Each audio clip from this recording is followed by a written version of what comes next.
Welcome to Not That Girl Anymore, part of the Liminal Network. I'm your host, Dawn Boillon.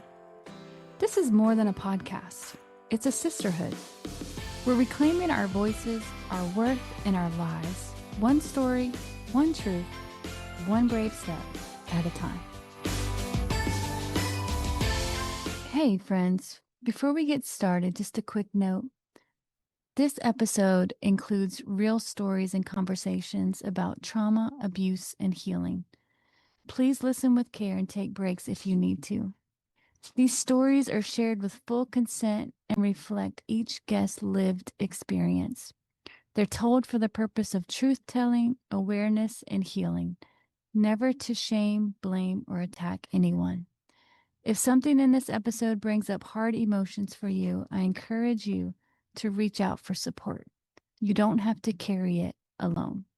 Hey, friends. Welcome back to Not That Girl Anymore. I'm your host, Dawn Boillon, trauma therapist and coach, and the founder here of Embrace Your Brave. If you've been journeying with us through Ashley's story, you already know how powerful it is and how brave this woman is.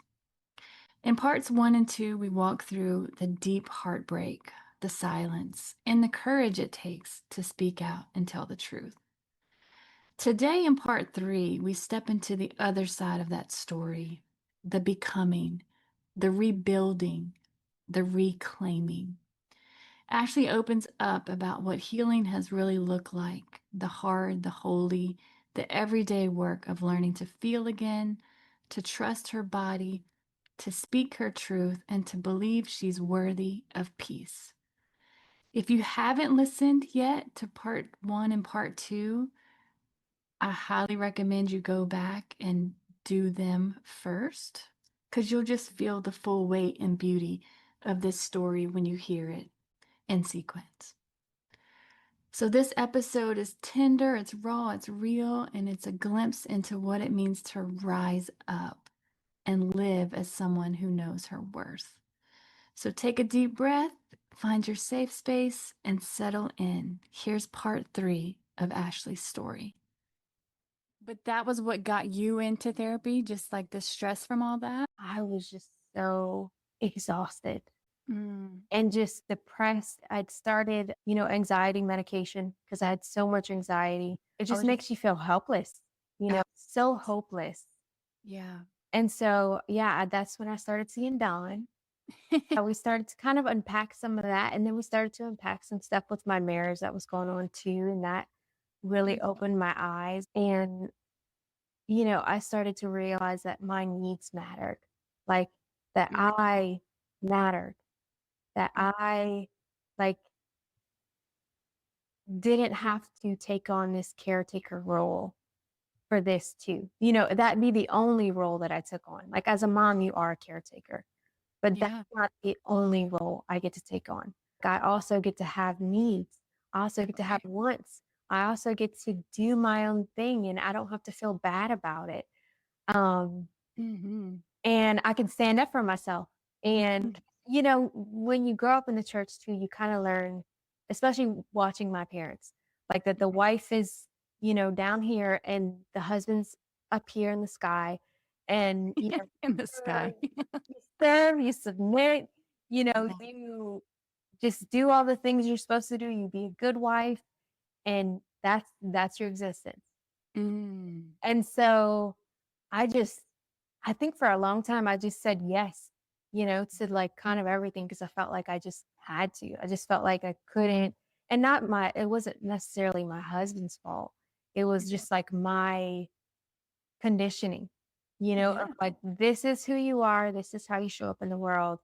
And so we went on a long journey of just deconstructing my faith, Mm. deconstructing who I was supposed to be as a wife, as Mm. a mom, um, Yeah. that I was allowed to show up with needs too, that I was allowed to set boundaries, and Mm-hmm. that boundaries are beautiful and wonderful, and they are just like a saving grace. Yes. And just, it's like they say boundaries without empathy I mean, empathy without boundaries are dangerous. Yeah, Like, you can't just have empathy without boundaries. that's right. And I've learned that in so many different areas of my life since I've started this healing journey. Mhm, I think it's been like almost 3 years now. mhm, It's been a minute, but I've learned so much about just the people that I let in my mm, circle and just protecting that, like making sure, like if somebody is passive aggressive, if mhm, somebody is just like hurtful or they're just demeaning or they just, whatever, or they just don't sit right with me, they don't get me, they don't foster, like, you know what I'm saying? Like mhm. they just, they crush your spirit. Like the spirit crushers, Yeah, I throw them out. right. The You ones that know, are blowing out your light. yes, those people, like, I've learned that those people get the least amount of my time, the Mm, least amount of my energy, the least amount of me, and I've learned to not care about what these people think because that was something too. I was so afraid of being a bad girl, a bad mhm, Christian, being mean or whatever, and mm, I just kind of settled and I'm like, I'm okay.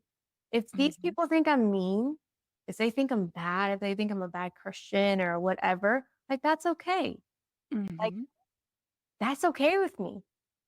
But and that was something that it used to control me. It used to make me people Mm, please. It used to make me just like want to prove to these people that I was a good person, that I was loving, that I was kind. And I'm like, it's wasted. It's wasted mm, energy because these people they're not seeing me. They're projecting onto me their own insecurities, their own flaws, and they're incapable of loving me in the way that I need because they can't love themselves. when you And make that distinction, that helps. it does.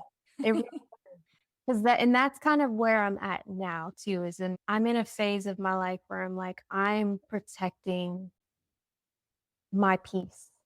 I'm Mhm. protecting my healing. And if people want to come with me, that's great. If they don't, that's great. Yeah. I'm okay with that. And I can set whatever boundaries I need in place to protect this healing and protect what I'm creating right now in myself and in my life as Mhm. much as I need to. Mhm. Yeah. Oftentimes it takes some type of crisis to get our ass on the couch, Mhm. right? Yeah. But then once we're on the couch, it's like, okay, it's your turn. It's your turn to matter. Mhm. And then we realize like the thing that got us on the couch isn't necessarily really it's not really the issue, you know? And Yeah. I found with so many women, like you were saying earlier, when I ask women that finally get that moment where they are thinking about themselves and I say, "Tell me how you're feeling." Or I'll say, "So tell me, like, who are you?" And I find like so many of us are just like, "I have no earthly idea." Mhm. And then we just kind of start that process, and that is the process of therapy, right? Yeah. It's kind of that self-discovery, is that Mm. you starting to understand yourself in the context of your story, Yeah. right? Yeah. So I find that a lot of people don't even realize that that's what therapy is. What was your thoughts about therapy before you started therapy? I thought therapy was for crazy people.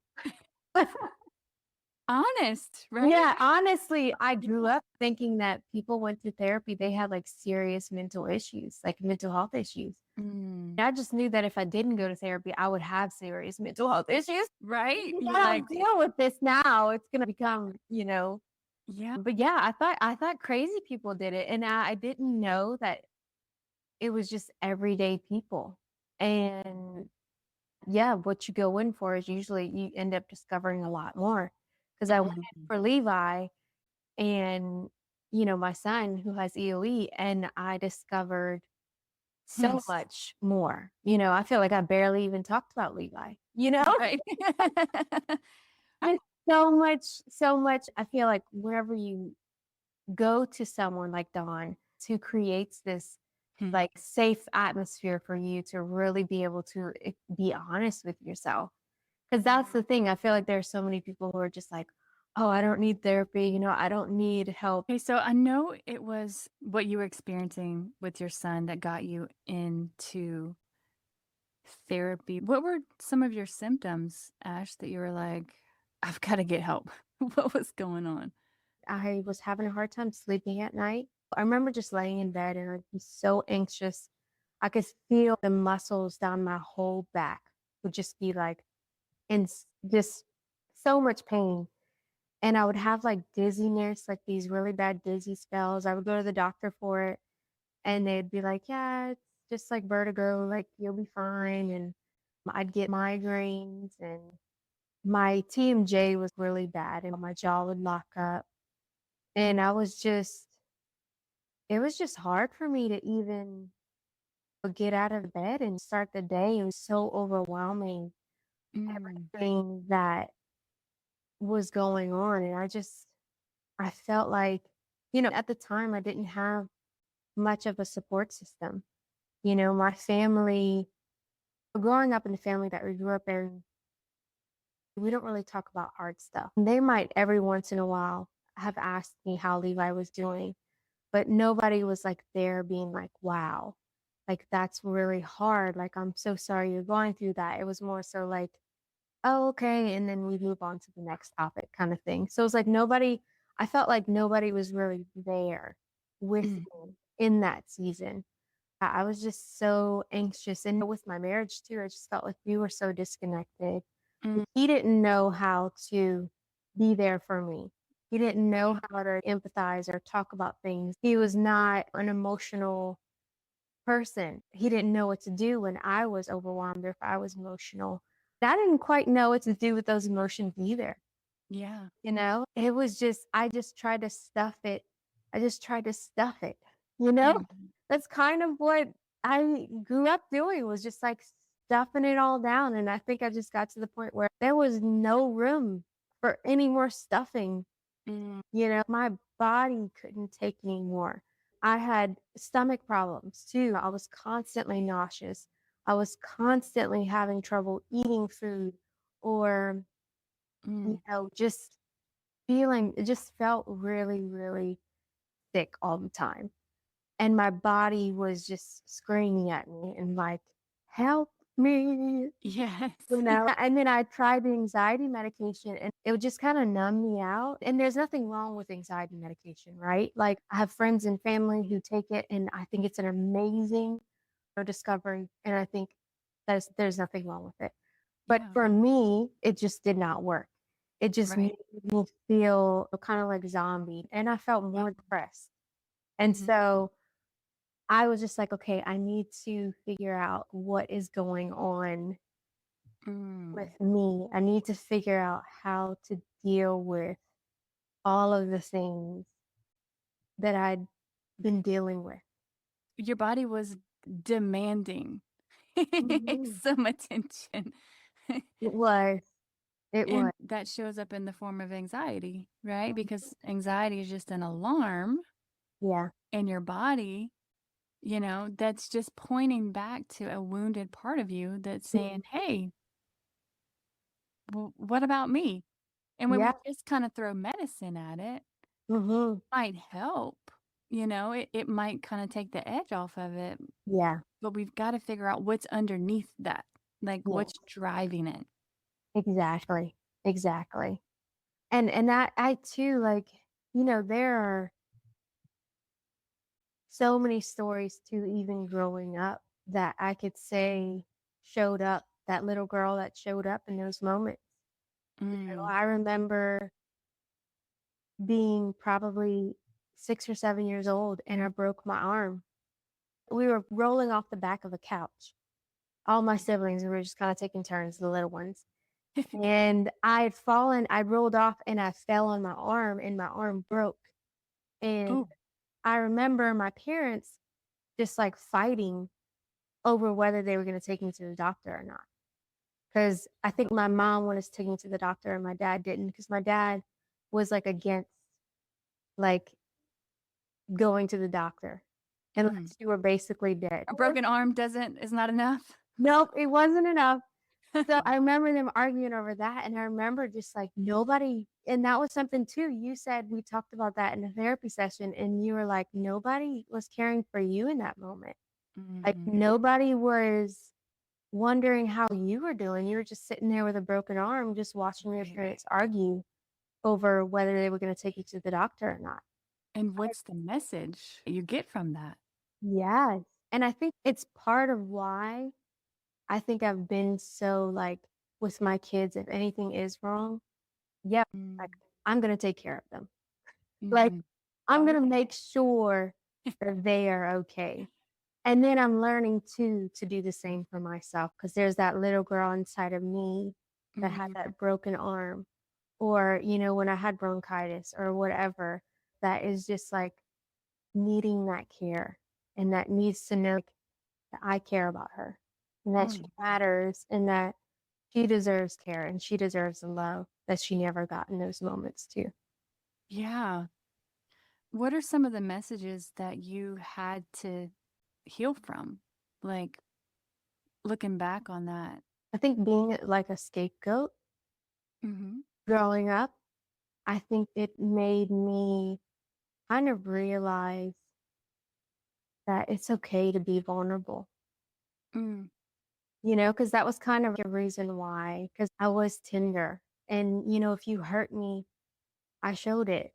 And that Yeah. was something that was even used against me too. I would have siblings that would push me past my limit, and then they would point the finger at me and be like, how crazy you're acting, but not take accountability for any of the stuff that happened before that, that caused me to get to that point.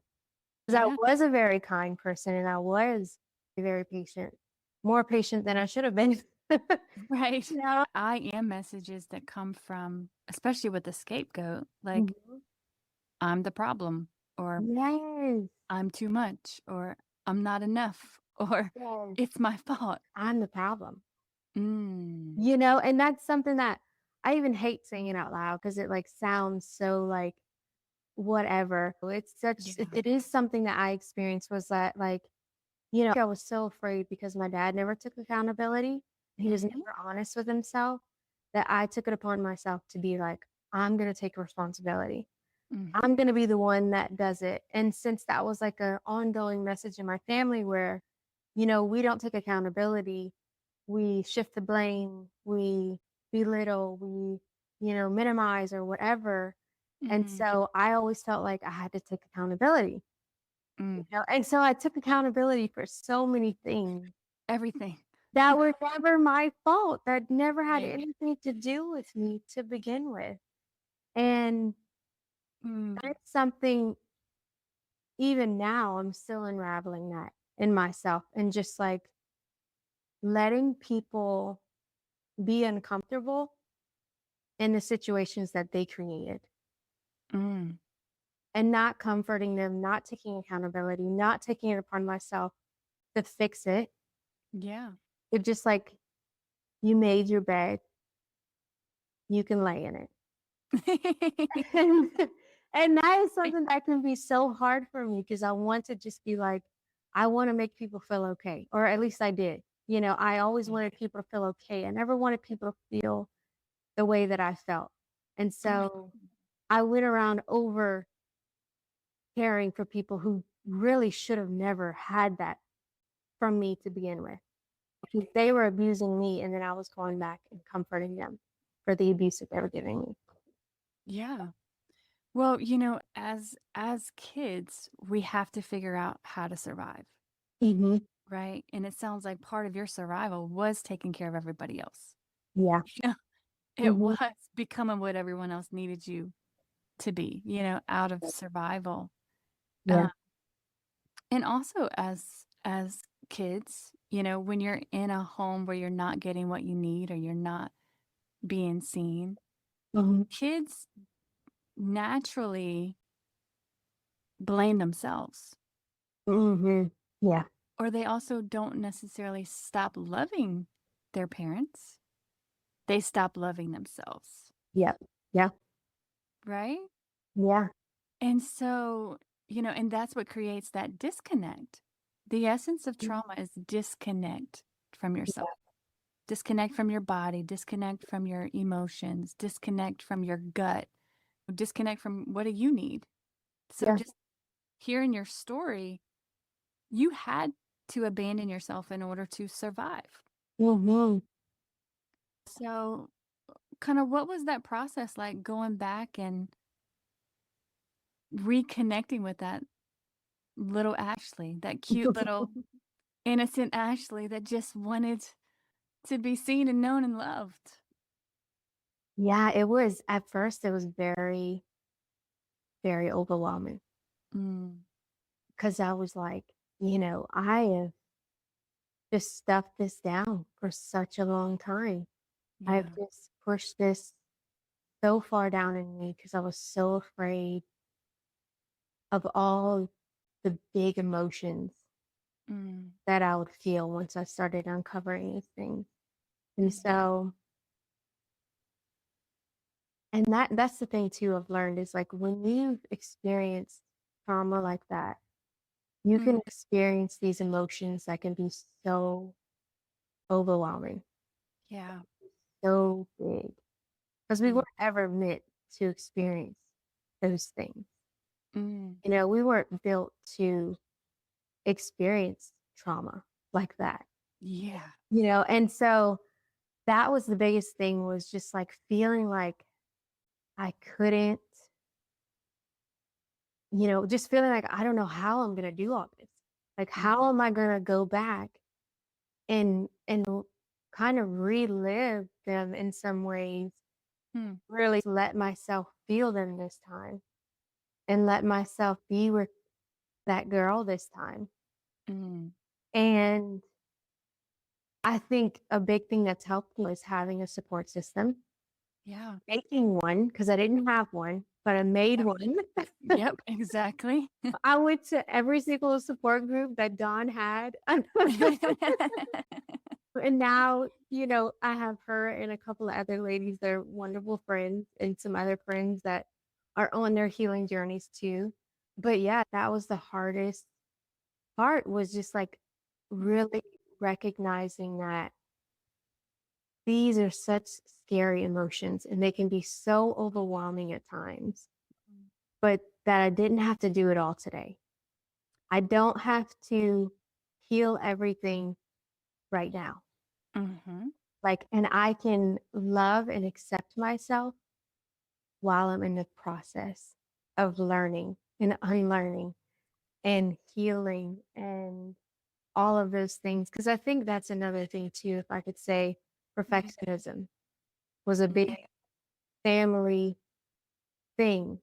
I learned, I had to be perfect, not make mistakes, Mm, never cross the line, just kind of figure out the imaginary rules and then follow them, the unspoken rules. mm-hmm. And I am learning now that it's okay when I mess up. You mean you get to be human? I get That's to be allowed? human. Like, how amazing is that? That shit is awesome. Right? And like, I don't have to perform. Yeah. I don't have to perform to be a perfectly healed person either. I'm not broken and my past doesn't define me and all those things, but I'm also in process. I'm still like the loading symbol because we never arrive, Yeah. right? Like, So and that's what I'm learning is like, you don't ever arrive and yeah. there's no magical, you know, church session that heals you from all your childhood trauma like I thought. Dang it. It wasn't like a special like button to push. Yeah, I thought that they pray over me at church and I'd have one really big breakthrough, which I've Yeah. had many of those, Yeah. and I'd be done forever. And I always wondered, I was like, why am I not healed? Why do I still feel bad? Why am I still sad? Why do I still feel emotions even? Almost. For these things, why do I just not feel joyful and happy and perfect all the time? Mm, And it's just like, oh, it's because I'm human. right. It's Right. And because we I'm welcome that. not I'm not meant to be a robot. I'm Yeah. not meant to be perfect, whatever. Like, that's God. That's his job. And he can have that.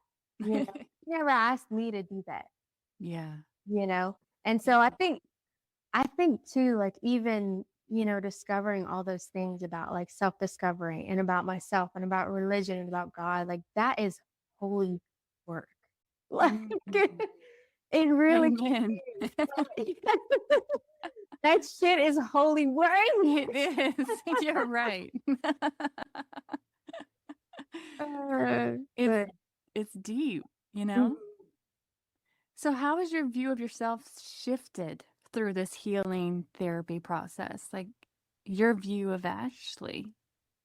I feel like I have finally been able to really like see myself Mm, and know myself.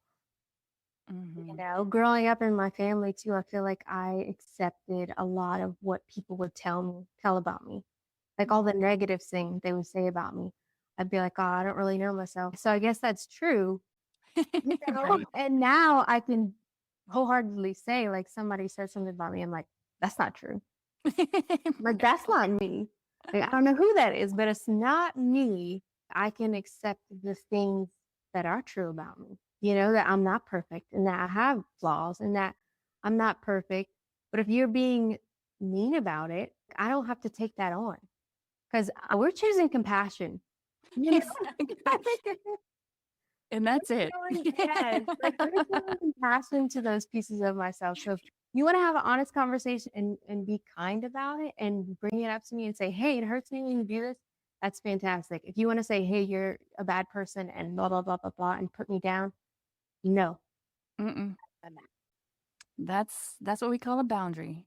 Mhm. Our little hell no girl comes out and she's like, hell no. Hell no. You don't talk to Ashley like that. Uh-uh. No, ma'am. That's so good. And recovery is for life. Mhm. We've talked about that. Yeah. But when you recognize that recovery is about wholeness, right? It's about reconnecting, then every day and every experience is a new opportunity Mhm. to love that girl, Yeah. to get to know her better, to see her, know her, and continue to bring her home. So, anxiety and all that doesn't have to be this big, scary thing when it's really just her saying, hey, what about me? Yeah. I'm needing some extra care today. I'm needing some extra love today. And she needs it from you. Yeah. And Yeah. then it's every day. How do we wake up and learn to love Ashley today? Mhm. It kind Yeah. of makes life a little bit more exciting too. Like you're kind It of looking does. forward to it. Yeah. And it's like, "Oh, I can ask for support. I Yeah. can get support." Like, that's a whole other form of love too. I feel like, Mm. me choosing to go to therapy, that was Mhm. me loving myself because I was like, Absolutely. I need support. I need, I need someone to help me. And that's Absolutely. something I grew up kind of believing, very hyper independent, Hmm. very, very independent. I was like, I don't need a man, you know? Right? I don't need nobody. And that's a really beautiful thing. But when it's taken too far to the point where you're like, I don't need nobody Yeah. ever at all, and I could do it all by myself, it's just like it can be so draining and leave you so empty. And just, I mean, loving yourself, like I said, loving yourself is just like accepting love Mm. from other people too, letting other people love you. Like, Mm. not just loving yourself, but letting other people love you. And that's kind of what therapy has been for me too, is like letting other people speak into my life, letting other people point out things in my life, but also letting them love me and letting them help me and give me the support that I need to, get through this season or whatever it is. You've mentioned a few times, Ash, about support and community and having safe relationships. Like, talk a little bit more about what that's meant to you and kind of the role that's played for you in your healing journey. That's been huge, huge for me. I think just learning about, toxic relationships and learning about toxic people Mhm. helped me to kind of eliminate or give less time to people who have those characteristics, Yeah. and then it's also helped me to give more time and give more of myself to people who are good and who are here for me and who are really rooting for me. I think a support system is something you have to create. I don't think most people are born with one. Mhm. Mhm. A lot of people, yeah, they're just not born with a supportive family system or a family that really knows how to support each other. Right. Um, and so that's been something, and just learning about who's there, who's not, and who's Mhm. good for me, and listening to those instincts of, who do I feel good around? Who Mhm. do I feel the most authentic around? Who do I feel the most joyful or just myself relaxed at ease? And who makes me just feel not good? Who makes me feel judged? You Mm. know, or who's just like always critical, or, people who are always just like nitpicking, or they care about things that you just like that doesn't matter, you know? Mhm. Like just learning those things and just letting those people in, letting those good people in. 'Cause I Yeah. think that's something that I didn't do for a long time because I don't think I thought I deserved good people. Mhm. I always was just like, well, my role is the caretaker, and I didn't know how to receive good people. The Mhm. same love that I was giving to everybody else, I didn't know how to receive it for myself. And Mm. so that's been a big part of this journey, is just letting people love me too. Letting Mhm. good people get to know me. And it might take a while, for some, like it takes me a while to really open up to people. And like, but the people that stay and give me that time to Mhm. let me slowly open myself up to them, like those are my people. Those are my people. Yes. Yes. Like those are the real ones. And yeah, like I said earlier, it's so healing once you let people love you. It's Mm. so painful too because you realize that you haven't gotten this, Yeah. and that you deserved it. It can be really, really hard, even with my in-laws, because they are just super supportive of us and they help us out so much. They are really amazing grandparents and they love their grandkids. I've never experienced grandparents who want to be involved, and they don't do it perfectly. They're not Yeah. perfect people, but they genuinely care about our kids. They are amazing grandparents. And Mhm. so, even to be able to experience that, sometimes I'll even cry. Yeah. Thanks for loving me. Yeah, I'm like, I mean, if you can love my kids and you can just be, I mean, that just means the world to me. Oh, absolutely. As a mama, Mhm. there's nothing better, you know? Mhm. So learning how to receive. I had a professor say before, we're wounded in relationship, we're Mhm. also healed in relationship. Yeah. And that's even more so why you should be so careful in the relationships that you keep when you're healing, Mm. because they can either hinder your healing or they can foster that healing. Yeah, 1,000%. Mhm. And when you have those good boundaries in place, right? Mhm. Where we don't let those life-sucking people take up so much space in your life, opens up more space for the people that are coming in to love the shit out of you, right? Yeah. Yeah. That's why boundaries are so important, right? Yeah. It's another reason that boundaries are good. Uh, Yeah. Yeah. and boundaries are learning how to love ourselves and Mm. other people at the same time Yeah. versus loving other people at our Mm. expense. Mhm. That becomes a normal part of life in recovery and Yeah. connection. And a normal part of recovery that we don't always realize when we first sit on the couch is that we will end up reevaluating all the different relationships in our life Mhm. and seeing, do they fit with this person that I'm becoming? Yeah. And Just that can be what did you say? just like what you were saying. Yeah. And that can be the scariest part. That was one of the scariest parts is I was like, I'm gonna lose all of these relationships.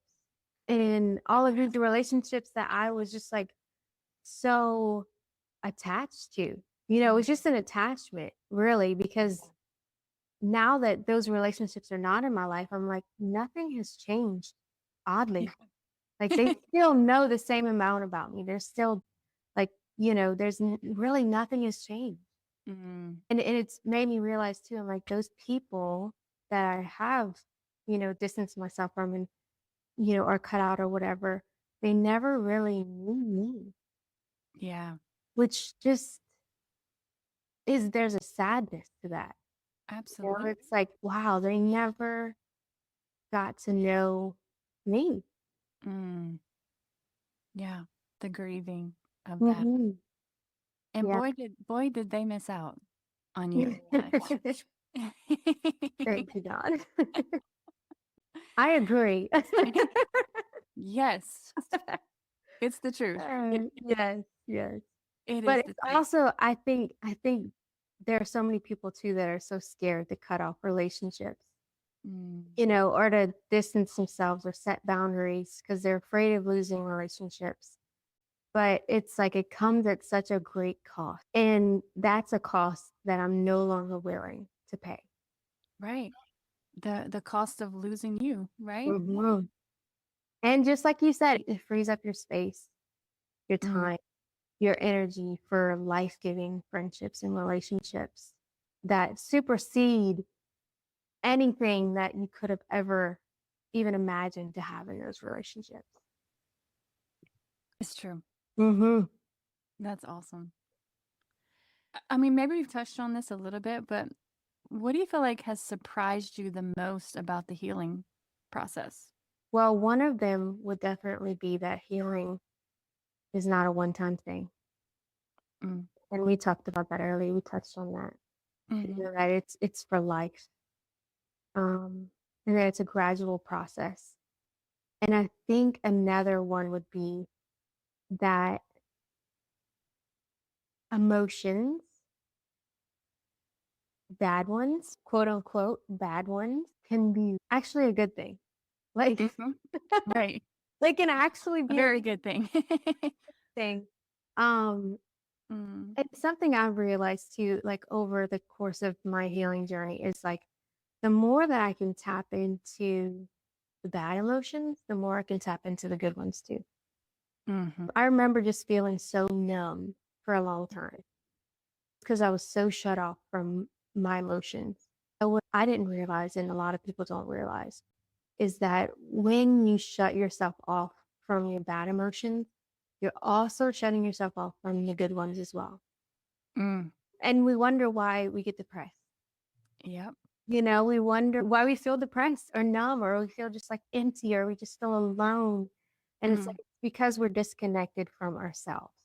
absolutely. We're disconnected from all the pain, all the anxiety, all the stress, all of the trauma or whatever it is that we've gone through in our lives. Mhm, And it can be so scary to try to tap into those things, especially if you've been through a lot. But at the mhm, same time, it's like if you can tap into that, you can start tapping into the joy, start tapping into the creativity. You can mm, start tapping into the expression, the expressiveness, the beautiful, just the creativity and the mm, joy and the silliness.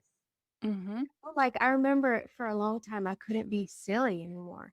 I missed laughing. I missed yeah, looking around, just being silly, being carefree. And I've realized the more I tap into those painful memories, the more deeply I can tap into that joyful, carefree, creative, beautiful part, which they're both beautiful. Because who likes, if you think about it, it's like, who really likes a toxic positivity? Nobody wants that. Nobody wants yeah, someone who's like joyful and they can't experience any bad emotions and they, yeah. are just like la di di di di, like you just want to punch them in the throat. Yeah, because it's not real. No, it's not. And so, yeah, just being able to tap into Mhm. both arenas and just being like, they're both good.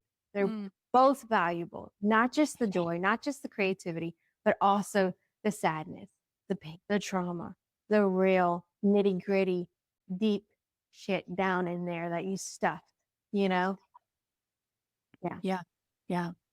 And I've seen Ashley let loose and let the Yeah. with the dance parties and the yeah. Yes. I do love dancing. I love that. I love that, your healing and your freedom has just released you to just be free, be you, Mhm. like just be, and I tell my clients all the time, like all of it's welcome. Yeah. Every emotion, all of it. And that might mean we're crying on the bathroom floor at Mhm. at one point, even like we've cried some today as we've thought about your little girl. And Yeah. then the next minute we might be dancing in the kitchen or Mhm. dancing in the car. We like Yeah. car dancing, right? And we just celebrate every bit of it, like Mhm. all of it, because it all matters. And Yes. it's all part of being alive and connected, Yeah. you know? Yeah. And that's a beautiful, beautiful thing because, when I was in high school, that was something I did a lot. We'd have Mm. dance car parties. And so for me to be able to reconnect back with that little teenager, Ashley, who Yes. used to have dance parties in the car, and I Yeah. now can have dance parties in the car with my friends. It's a whole area of healing that people don't even realize that can be so healing to be able to reconnect back to that Mm. with your safe people. Yeah. So beautiful. Mhm. So beautiful. So I know like you're an artist and like super, super talented. And how has your art and creativity been like part of your healing? Yeah, so I think a big part of it has been just letting go of the perfectionist, Mm. just letting go, because that's when I make the best art. Mm. I make the best, I mean, I could have the best painting when I am just like not trying to make it look perfect, not trying to make it look whatever. I'm just kind of like flowing in it, Yeah. just kind of doing it. And so that's been a huge just freedom that I've been able to express in my art, that I can just do it and just kind of allow myself to, make mistakes or allow myself to even every once in a while just make a crappy painting. And then I'm like, oh, I hate that painting. But it's fine. Not every single one of your paintings or art is going to be so amazing. Yeah. Um, and sometimes I'm just learning. I learned something from that painting. Mm. So I think it's just being okay with expressing yourself and it not having to look perfect every single time, but Mhm. just being able to express myself and being able to just do the things I love because I've always loved art. I've always loved design, a good eye for those things. And so I think just being able to experience that in my art is just kind of like trusting that inner like that that I do have a good eye for things and that I can kind of tweak things and how I want it to look and figuring out how to do that. And just letting go of perfectionism, letting go or feeling like everything has to be a certain way. Just kind of letting it be whatever it turns out to be. It sounds so healing. And you create masterpieces, by the way. Like, I am very impressed. Thank you. I'm like, baby, that is some talent. I hope you know that not all of us can do anything even remotely like that. Thank you so much. I appreciate that so much. I'm excited to continue with my art and just to Good. kind of see where it goes. I feel like it changes, as I learn and as I grow, it's just constantly changing and constantly growing. And I think it's just been really fun to learn. That's awesome. Oh, man. So we kind of touched on this a little bit, but I mean, Ash, you have been through some shit. I mean, you have been through it, Yeah. right? And I'm just amazed by you every time I sit with you, every time I hear more and more of your story, you know. what is it that you wish more people knew or more people understood? Like, because you are just like a wealth of knowledge now, but you didn't know so much back then, you know? Yeah. What do you wish more people knew? I'll start with this, and I think maybe it'll turn into something else. But Yeah. I think I would say that religion is what you make it. Like God and your religion can be unique to you. I think in our Christian Americanized view of things, we kind of feel like there's one right way, and if you're not toeing the line, then you're not in. Mm, And it's like an in or out kind of thing.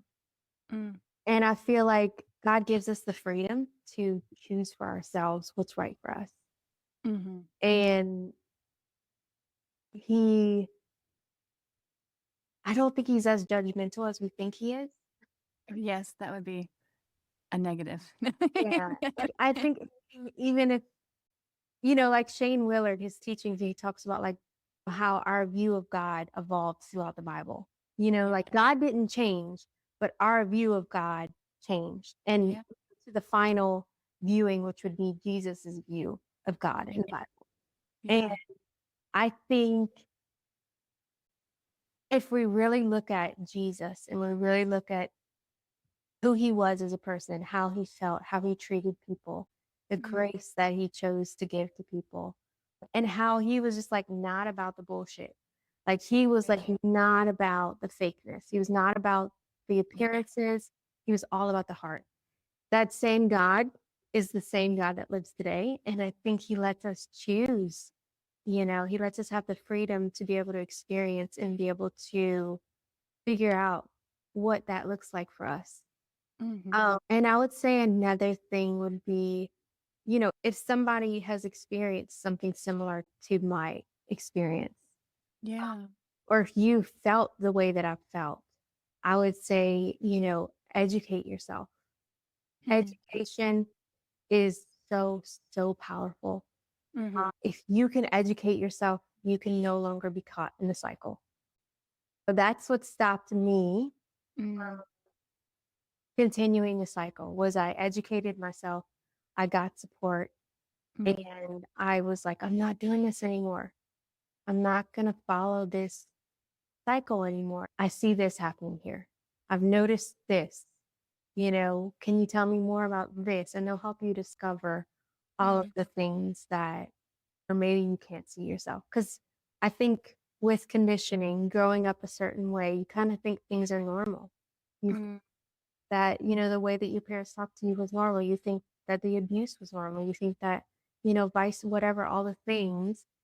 And you don't fully realize how much those things have impacted you mm. until sometimes it's too late, or sometimes you're like on the brink. Therapy is for everyone. Everyone, both me and my husband are both in therapy and Mm, have a marriage therapist as well. And it has been life changing, mm, changing. And, I don't know that we would have made it 2 years ago without all of the help and support that we've gotten and mm. without, just being able to have honest conversations and being able to be honest about where we were. I don't know. That's a hard question. And it's loaded, right? It is a lot. There's so much that I could say about all of those things. I could make 5 more podcasts about them. Anyone that's kind of hearing your story and maybe relating Mm-hmm. to you and like starting to put some pieces together, you know, what's your message to them? I mean, I know you've said go to therapy, right? But Yeah. you're worth it. Yeah. But just if you had, I guarantee you there's people listening to this right now, Ash, Mm-hmm. that experience. Yeah. If you got to look them in the eye and say something to them, what would you say? Yeah. I think I would say your story matters. Mm-hmm. Like you say, you matter. Mm-hmm. And I think I would say, it's okay to not have it all together. Mhm. It's okay to not figure it all out by yourself. Yeah.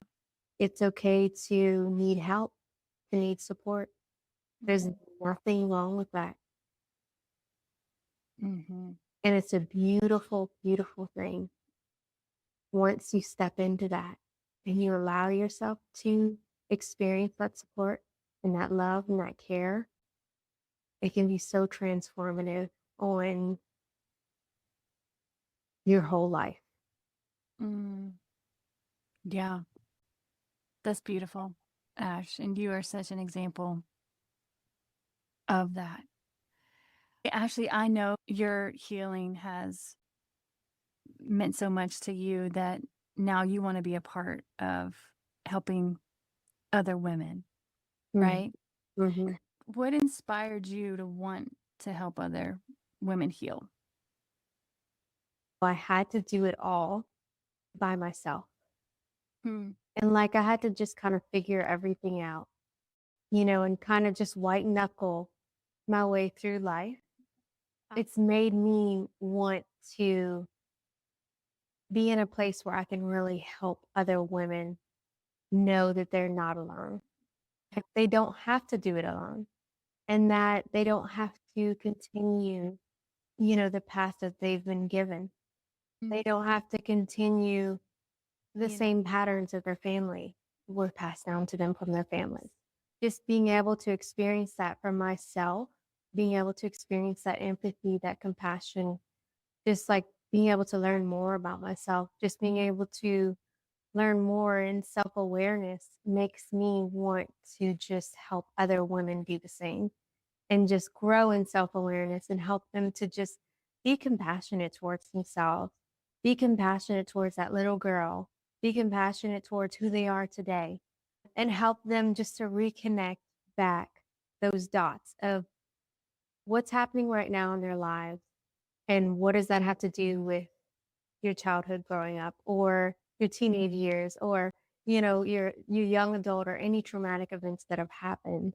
That's been huge for me. And so I think being able to help as a therapist would help women and men to come just to be able to be honest and be self-reflective and vulnerable and creating that same safe place that I was given.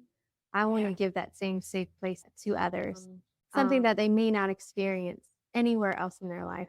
I just want to make sure I want to create that in my, in my business and in my, even in my art, not just as a one day therapist, but even in my art to be able to give people that freedom. And then that's like, or just the freedom to have creative expression or just to be able to just feel something or, just to be able to see something beautiful and, whatever that looks like.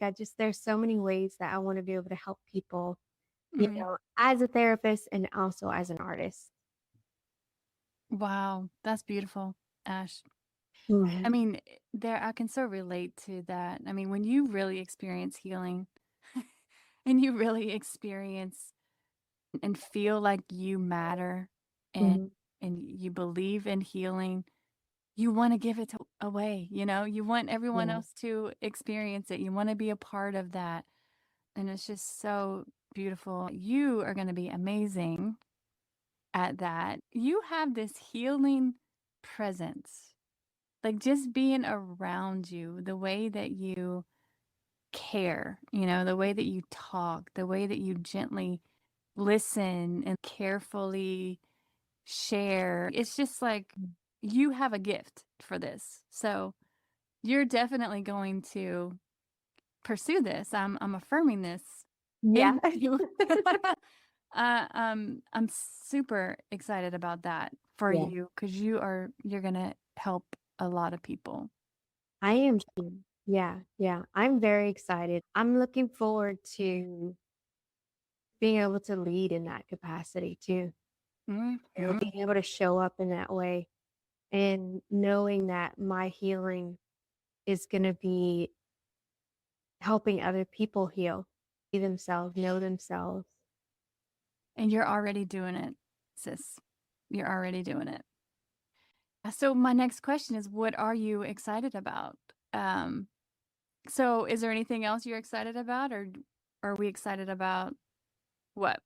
Yeah, so I'm excited. I am going to be selling art very soon. It's been something that I've been kind of quietly working in the background with my art and just doing more and more of that. Mm. And then I'm going to continue working towards building the business so that we can open up a firm one day or something with mental health and also being able to help other people. So I'm really, really excited about that. It's all kind of in the works. Not something that I'm announcing or anything like that yet, Yeah. but I am really excited about both of those things and just to be able to show up in Mhm. those aspects of my life and just kind of lead something and create something and really make it what I want and make it something really beautiful. And yeah, I'm just really excited about that. I love that, and I can sense that excitement in Mhm. you. You know, my heart as a therapist and as I'm helping people heal, it's like I don't just want you to heal. I want you to thrive. I want you to live. I want you to dream Yeah. again, you know? So Mhm. just hearing you opening up yourself to the dream. Mhm. It's so unique to Ashley and so unique to your passion and your love and your, how you want to uniquely be a part of healing in this world. It just so beautiful and just makes me so happy to hear you and just see you step out into that because Yeah. gosh, like, do you see how far you've come? Mhm. Do you do you Yeah. see, like, the miracle of you? Do you Yeah. see? I would have never, if you would have told me that I was doing this 5 years ago, I would have been like, that's not me. You got the wrong girl. Right? Right? And now it's like, it's such a beautiful thing because I'm like, I want to create something. Like, and the world needs it. The world Yes. needs more people like me to step out into leadership and to create things and make things. Yes. Yes, and we need that, right? The Yeah. more people that are healing and healing Mhm.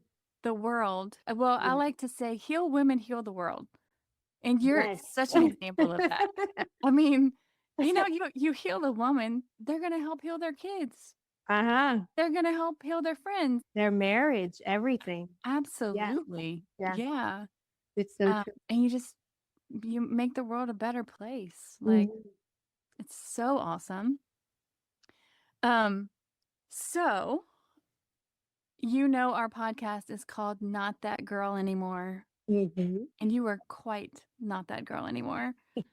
But when you hear that phrase, or like, what does that mean to you? Mm. Wow. I mean, if I could look back and see me 4 years ago or before I started therapy, before I started this journey, I mean, she had this fire inside of her, but it was just so stuffed down, Yeah. and I can say that that fire is alive and burning today. I'm just not at all the same person that I was before. And I think I'm more connected, more Mhm. authentically me, more genuine, more healed, more everything, and just connected to myself, knowing myself than I've Mhm. ever been. And once you get there, it's like you don't want to settle for any of the stuff that you settled for before. You Mm, just don't. You can't. You just can't. mm-mm. Like you might even try, but you can't. Like, Yeah, and it's so so true. I think that's what it would mean for me. It's just like that's that's not me anymore. It never really was me. I think it's just being authentic and being just really truly connected and grounded. Mm. So beautiful. Well, Ashley, I know that people have just fallen in love with you today, just like all of us did, just like anybody does when they get to actually know you. So, if people wanted to find you, where Mhm. could they find you? Yeah, you can find me on Instagram at Ashley Nicole Woodard, Facebook Ashley Woodard. So, oh my goodness, Ashley, you are amazing. Thank you so much for sharing your story with us today and your heart with us and your excitement, your healing, your courage, your creativity, your compassion, just all of the beautiful things about you. You've reminded us that healing is possible. Mhm. You've reminded us that we are not defined by what we go through. Mhm. And I just know you have encouraged so many women today through your bravery and courage and authenticity and vulnerability. And I know a lot of women probably saw themselves in your story today. So thank you for the gift of you and giving us that gift of letting us know you today through this podcast. So, to every woman out there listening, I hope that Ashley's words remind you that you are not alone, that you can step into your own healing, you can step into your own dream, and always remember this: you matter, your story matters, your voice matters, your pain matters, your dreams matter, and you're not that girl anymore. Hey, friend, just a quick note. I am a licensed therapist, but this podcast isn't therapy. It's not meant to diagnose or treat anything. It's here to offer you support, encouragement, and real conversation. If you're struggling, please reach out to a trusted professional. You are not alone, and you are so worthy of healing. Even if your voice shakes, keep using it. Your healing matters. If you're ready to go deeper, you can book a session by clicking the link in the show notes or visiting our website, embraceyourbrave.org, to learn more about our therapy and trauma-informed coaching options. Let's explore how we can walk this journey together. You are not alone. Embrace your brave, sis. You're not that girl anymore.